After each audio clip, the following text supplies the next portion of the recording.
Eu sou Breno Altman, diretor editorial do site Opera Mundi.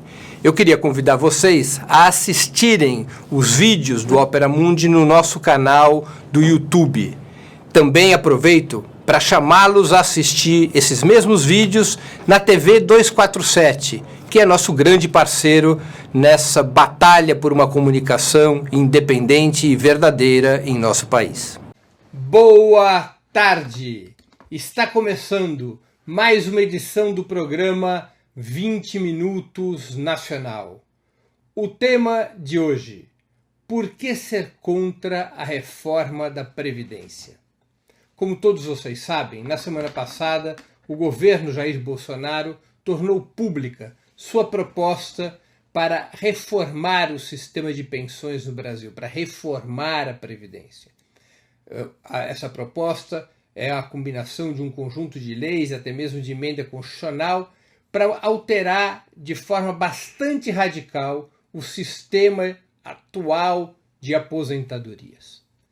Claro que não é em tese ruim a existência de uma reforma da Previdência. Se fosse uma reforma da Previdência para favorecer os pobres e taxar os ricos, uma reforma da Previdência que não onerasse as mulheres, especialmente as mulheres mais pobres, mas sim os altíssimos salários e os privilégios, especialmente aqueles do Poder Judiciário, do Ministério Público e dos militares, era uma reforma da Previdência que mereceria uma discussão tranquila, inclusive o apoio aos aspectos que representassem um combate firme aos privilégios, um combate decisivo contra as mamatas de determinados setores em relação à Previdência, particularmente a cúpula do Poder Judiciário, a cúpula do Ministério Público, a cúpula das Forças Armadas e das Polícias Militares, como eu já me referi no início dessa exposição. O problema é que a reforma da Previdência proposta pelo governo Jair Bolsonaro nada tem a ver com combater os privilégios. Ao contrário, combate os pobres. E por isso ela deve receber uma oposição dura no seu conjunto. Ela deve ser alvo de uma forte mobilização sindical e popular com o intuito de derrotá-la. Não apenas ela grava os pobres e mantém os privilégios dos ricos, como ela não tem qualquer potencial de ampliar o mercado interno e de ajudar na recuperação da economia. Claro, com a reforma da Previdência que ataca os pobres, os ricos se sentirão à vontade. Com a reforma da Previdência que reduz as obrigações públicas com as aposentadorias e facilita a vida dos bancos, abrindo novos negócios, o capital financeiro sorrirá, a Bolsa de Valores crescerá, haverá uma certa euforia nos círculos capitalistas. Mas não é uma ferramenta estável essa reforma da Previdência proposta pelo governo Jair Bolsonaro para desenvolver o país, para expandir o mercado interno. Ao contrário, é uma reforma da aposentadoria, uma reforma da Previdência que leva à redução do mercado interno, que leva à redução da renda nacional e que leva, portanto, a tornar ainda mais problemática a recuperação da economia e sua estabilização, a estabilização da recuperação da economia, uma eventual estabilização da recuperação da economia para os anos e gerações vindouros. Para que vocês tenham uma ideia concreta da crítica que se deve fazer à reforma da Previdência, eu escolhi os 5 pontos fundamentais que, a meu juízo, representam o cerne dessa reforma da Previdência que deve ser duramente combatida. É verdade que a reforma da Previdência tem umas cenourinhas para enganar coelho, do tipo a escala progressiva de contribuição previdenciária dos salários mais baixos aos mais altos. O governo estabelece na sua proposta alíquotas bastante superiores às atuais para os altos salários da administração pública, como é o caso daqueles que ganham mais de 30 e 35 mil reais, que passariam a contribuir com 22% do seu salário, e reduz um pouco a contribuição dos salários mais baixos, ao criar alíquotas mais altas. É verdade, o governo estaria criando um sistema mais progressivo de contribuição, o que é correto. Mas isso é apenas uma cerejinha do bolo. uma cenourinha para enganar coelho. Na sua essência, a reforma da Previdência é profundamente contra o povo, contra a classe trabalhadora e contra os mais pobres. Vamos então listar esses 5 pontos fundamentais para que essa crítica possa ser concreta, possa ser uma crítica sólida e não apenas um rebate à reforma da Previdência proposta pelo governo Jair Bolsonaro. Primeiro item. No artigo 201A da emenda constitucional que altera o sistema previdenciário brasileiro, estabelece-se a possibilidade de ser construída uma nova previdência baseada na capitalização individual. Isso é uma grande novidade, e é uma novidade feita para desmontar o atual sistema, que é um sistema de repartição. O que é o sistema de repartição? Todo mundo contribui com um percentual do seu salário, essa contribuição forma um fundo comum, e esse fundo comum garante que aqueles que se aposentem recebam um valor pré-fixado em lei. Ou seja, na verdade, aqueles que trabalham pagam a aposentadoria dos que se aposentaram para complementar aquela contribuição que os que se aposentam agora deram enquanto trabalhavam. Então é um mecanismo permanente de fluxo de caixa, no qual quem contribuiu antes deixou sua contribuição e quem continua a contribuir também reforça esse caixa para que as aposentadorias possam continuar a serem pagas conforme dita a lei. O sistema de capitalização proposto no artigo 201 é outra coisa, é uma capitalização individual. Cada um deposita um determinado valor dos seus salários numa conta individualizada e ao fim de um tempo determinado de contribuição terá ali a sua poupança para a aposentadoria, para a sua pensão. Países que aplicaram esse tipo de sistema, como é o Chile, provocaram muita riqueza para os bancos, que puderam durante décadas a fio utilizar esse dinheiro da capitalização privada para emprestar juros altos, e quando essas pessoas foram receber o valor das suas pensões, esse valor era irrisório, porque não existe qualquer tipo de garantia. É uma poupança individualizada sujeita às chuvas e tempestades da economia, não há qualquer tipo de sustentação legal que garantem que essas pessoas possam efetivamente ter sua pensão assegurada no futuro.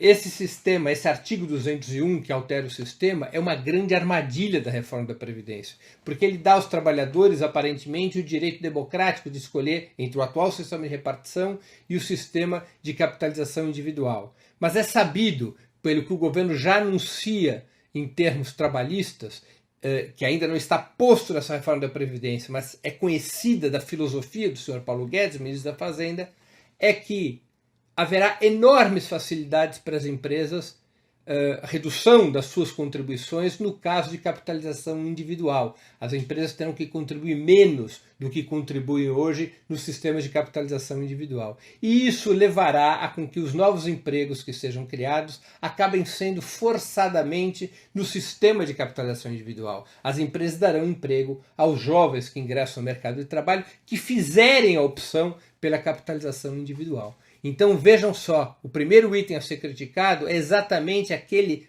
que está no artigo 201A, que altera o sistema de pensões do Brasil, com mão grande, altera por um truque, cria aparentemente um sistema democrático de escolha, mas impulsiona, na verdade, um sistema de capitalização individual que vai destruindo o sistema de repartição que existe hoje. Quem são os grandes ganhadores com essa mudança? Os bancos, porque eles serão os beneficiários dos depósitos referentes às capitalizações individuais. Será um enorme ganho para os bancos, para o capital financeiro, a quem claramente o governo Jair Bolsonaro está associado, a quem o governo Jair Bolsonaro presta serviços. Segundo elemento, redução do benefício da prestação continuada. Você sabe que o benefício da prestação continuada é um salário mínimo que é pago a todos os idosos acima de 65 anos, garantido pela Constituição brasileira. Pois bem, a reforma previdenciária de Jair Bolsonaro reduz, primeiro estabelece que a idade para ganhar esse benefício de prestação continuada de um salário mínimo sobe de 65 para 70 anos. Quem estiver abaixo dos 70 anos receberá não um salário mínimo, mas R$ 400, sem a previsão de qualquer mecanismo corretivo. R$ 400 daqui a alguns anos podem virar facilmente R$ 100, em termos de valores concretos, de valor de poder aquisitivo. Na prática, corta pela metade o tempo de vida que um idoso tem para receber esse salário mínimo do benefício de prestação continuada. Vocês sabem que a expectativa de vida no Brasil, conforme os dados de 2018, é de 76 anos. Se uma pessoa começa a receber uma pessoa muito miserável, que recebe menos que suas condições de miserabilidade são contempladas para o sistema de benefício de prestação continuada, se ela pode receber esse benefício, ou como é hoje, aos 65, e a expectativa de vida é de 76, durante 11 anos ela vai receber esse benefício. Mas se ela receber apenas após os 70 anos, essa possibilidade de usufruto do benefício cai para apenas 6 anos. É um enorme corte nas condições de vida dos mais miseráveis. Afeta profundamente os mais pobres e isso provoca um caos na economia das pequenas cidades do interior do país, que em muita medida são economias impulsionadas por esse salário mínimo pago pelo benefício de prestação continuada. Terceiro item grave da reforma previdenciária: o estabelecimento da idade mínima de 65 anos para homens e 62 para mulheres, com tempo mínimo de contribuição em 20 anos. O sistema atualmente existente no Brasil, reformado em 2015, ele é um sistema bastante inteligente, porque ele acopla a idade com tempo de contribuição, soma esses dois elementos para um fator que permite a aposentadoria. Hoje é conhecido como fator 86-96. O que quer dizer isso? Uma pessoa, se ela chegar aos 50 anos de idade, e aos 51 anos de idade, e ela tiver contribuído por 35 anos, ela terá atingido os 86 anos da idade mínima para a aposentadoria de uma mulher. Esses 86 são para as mulheres, 96 para os homens. Portanto, ela permite que as pessoas se aposentem conforme o tempo, uma relação entre o tempo de contribuição e a idade. Com isso, os mais pobres não são tão prejudicados, porque aqueles que começaram a trabalhar muito jovens e que contribuirão durante muitos e muitos anos até atingirem a idade mínima de aposentadoria, eles poderão se aposentar pela soma da sua idade com o tempo de contribuição. Aqueles que entram mais tarde no mercado de trabalho terão que esperar mais tempo e terão, portanto, um tempo de contribuição relativamente parecido com os mais pobres. Quando você fixa a idade mínima de aposentadoria, ou seja, abaixo daquela idade ninguém pode se aposentar, você beneficia os mais ricos e prejudica os mais pobres. Quem começa a trabalhar com 14, 15 anos de idade, que começa a contribuir desde então, para se aposentar aos 65 anos, que é o caso da aposentadoria para os homens, terá que contribuir quase 50 anos para poder se aposentar. Enquanto uma pessoa de classe média, que começa a contribuir com 25 anos, até mais, ela contribuirá com menos de 40 anos, contribuirá com 30, 35 anos para poder se aposentar. Essa injustiça social é sacramentada pela reforma previdenciária. Além do que, estabelece uma armadilha para as mulheres. Aumenta-se o tempo mínimo de contribuição para se aposentar de 15 para 20 anos. As mulheres hoje têm um tempo mediano de contribuição para se aposentar de 16 anos. Porque as mulheres têm filhos, muitas vezes saem do mercado de trabalho e elas não conseguem ter o mesmo tempo de contribuição do que os homens. Aumentando o tempo mínimo de contribuição, as mulheres serão prejudicadas, elas terão que contribuir mais do que contribuem hoje. O tempo mínimo terá que ser maior do que contribui hoje. Como esses anos a mais podem não ser possíveis, porque uma mulher que chega a uma determinada idade terá mais dificuldade de conseguir emprego para completar seu tempo mínimo de aposentadoria, seu tempo mínimo de contribuição para poder ter aposentadoria. O que pode ocorrer? Muitas mulheres podem cair no novo benefício de prestação continuada, aquele que abaixo de 70 anos paga apenas R$400 por mês. As mulheres não alcançam o tempo mínimo de contribuição, não conseguem mais emprego para aumentar o tempo que contribuíram, não conseguem se aposentar pelo sistema de pensões e caem no sistema de benefício de prestação continuada, que, repito, abaixo de 70 anos pagaria apenas R$400 por mês e não mais o salário mínimo conforme é hoje. Vejam só a armadilha contra as mulheres pobres embutida na reforma da Previdência. E uma armadilha em geral contra a classe trabalhadora, porque ao ser fixada uma idade mínima e não levar em conta o tempo de contribuição, prejudica aqueles que começam a trabalhar mais cedo e beneficia aqueles que começam a trabalhar mais tarde. Quarto elemento, a redução da pensão por morte, dos atuais 100% da aposentadoria até o teto do INSS, ao redor de R$ 5.840, para 60%, com mais 10% para cada dependente.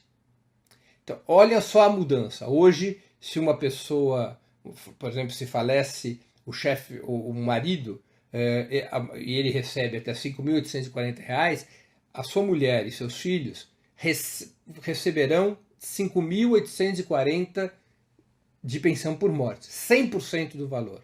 E não importa se os filhos atingiram maioridade e deixaram de ser dependentes. Enquanto a viúva estiver viva, ela continuará a receber aquela pensão. Pelo novo sistema proposto pelo governo Jair Bolsonaro, muda tudo. Essa contribuição essa pensão cai de 100% do valor da aposentadoria para 60%. E 10% a mais por cada dependente, que deixa de ser contabilizado se esse dependente vira maior de idade. Por exemplo, um caso de um casal, morreu o marido, a mulher recebe sua aposentadoria, receberá 60% e 10% por cada filho. Suponhamos que tenham 3 filhos, receberá 10% por cada filho, dará 90% do valor da aposentadoria. Na medida em que os filhos cheguem à maioridade, a viúva deixará de receber a pensão. Ela não é redistribuída pelos demais dependentes que continuam a ser menores de idade e pela viúva. Deixa de receber. A cada filho que atinge maioridade, esses 10% vão caindo. E acaba, a viúva acabará recebendo apenas 60% do valor da aposentadoria. Além do que, será limitado drasticamente o acúmulo de benefícios. Hoje, por exemplo, num casal, se a mulher recebe uma aposentadoria e o marido também, falece a mulher, o marido continua a receber sua aposentadoria e recebe a pensão por morte da mulher. Agora, a partir da reforma da Previdência, se ela for aprovada, não mais. Esses benefícios não poderão ser acumulados dessa forma. Haverá uma incidência progressiva sobre o benefício menor. Por exemplo, se o benefício maior for a aposentadoria que o viúvo recebe, ele continuará a receber essa aposentadoria. Mas sobre a pensão da mulher, conforme aumente o valor da pensão, será um percentual cada vez menor dessa pensão que o marido receberá. Então, é desconstruída a possibilidade de acumular os dois benefícios, o da aposentadoria com a pensão por morte. Como vocês podem ver, é um golpe duríssimo contra a classe trabalhadora. Novamente, um golpe duríssimo contra os mais pobres. E também um golpe contra a economia, porque retira das classes trabalhadoras, retira das famílias recursos que são os recursos utilizados para compra de alimentos, para pequenas reformas na casa, para compra de roupas, para movimentar o mercado interno. Esses recursos são retirados das famílias e as leva a um empobrecimento crescente. Quinto elemento dessa maléfica reforma da Previdência. Aqueles aposentados que voltarem a trabalhar, as empresas que os contratarem não terão mais que contribuir com 8% mensais para relativos ao FGTS, nem tampouco terão que pagar multa rescisória de 40%. Olha só o passa-moleque que tem essa reforma da Previdência, o benefício que se gera para as empresas e a pressão que passa a ser exercida no mercado de trabalho. Na medida em que os mais velhos que se aposentam retornam ao mercado de trabalho, que no Brasil é muito comum para que as pessoas possam melhorar a sua renda. Na medida em que as empresas não precisem mais pagar o FGTS nem a multa rescisória, haverá um privilégio aparente para a contratação desses aposentados. E isso obrigará os mais jovens, se quiserem concorrer por espaços no mercado de trabalho, a aceitar aquela famosa carteira verde e amarela do Jair Bolsonaro, que é o emprego com menos direitos. Os mais jovens passarão a aceitar menos direitos para não perderem suas vagas para os mais velhos que serão contratados sem que as empresas tenham obrigação de pagar o FGTS e a multa rescisória. No meio da reforma trabalhista, da reforma da Previdência, o governo Jair Bolsonaro conseguiu apresentar nessa sua proposta um truque, uma armadilha letal, que não tem nada a ver com Previdência, tem a ver com as obrigações trabalhistas das empresas, aliviando os custos trabalhistas das empresas em prejuízo dos trabalhadores de uma forma radical e impulsionando sua intenção de ter um mercado de trabalho cada vez com menos direitos, cada vez com menos obrigações patronais, como é do gosto dessa lógica ultraliberal desenhada por Paulo Guedes. Como vocês podem ver, portanto, nessa exposição sintética que eu aqui fiz, essa reforma da Previdência é letal para a classe trabalhadora. Essa reforma da Previdência do governo Jair Bolsonaro é um golpe contra o povo brasileiro, especialmente contra os mais pobres. Essa reforma da Previdência apresentada pelo governo Jair Bolsonaro é um golpe especialmente contra as mulheres mais pobres e por isso deve ser rejeitada. Essa reforma da Previdência reduz o mercado interno. Essa reforma da Previdência apenas engorda os bancos, o capital financeiro, quem quer ganhar dinheiro com a mudança do sistema previdenciário para a capitalização individual. É um enorme retrocesso social e um enorme obstáculo, se aprovada, para o desenvolvimento do país. Termino aqui minha exposição de hoje. Antes de encerrar o programa, 2 recados. Não deixe de fazer sua inscrição no canal do Opera Mundi no YouTube. Nessa plataforma você poderá assistir nossas transmissões ao vivo, bem como edições anteriores do programa 20 Minutos e de outros programas da TV Opera Mundi. O YouTube também é uma plataforma mais amigável para assistir vídeos, para fazer comentários e para contribuir financeiramente para o canal do Opera Mundi através do Super Chat. Segunda mensagem. Peço que vocês façam uma assinatura solidária de Opera Mundi. A assinatura solidária é um pequeno valor mensal que nós, espectadores e leitores, pagam para que nós possamos ter os recursos que financiem um jornalismo combativo, de qualidade, independente. Recursos para que nós possamos travar a batalha cotidiana de ideias e informações contra a imprensa de direita. Você poderá obter informações sobre a assinatura solidária e realizá-la no endereço www.operamundi.com.br. Vou repetir, www.operamundi.com.br. Queria agradecer a audiência de todos que nos acompanharam nessa segunda-feira e na próxima quarta-feira voltaremos a nos ver no 20 Minutos Internacional. Até lá e um grande abraço.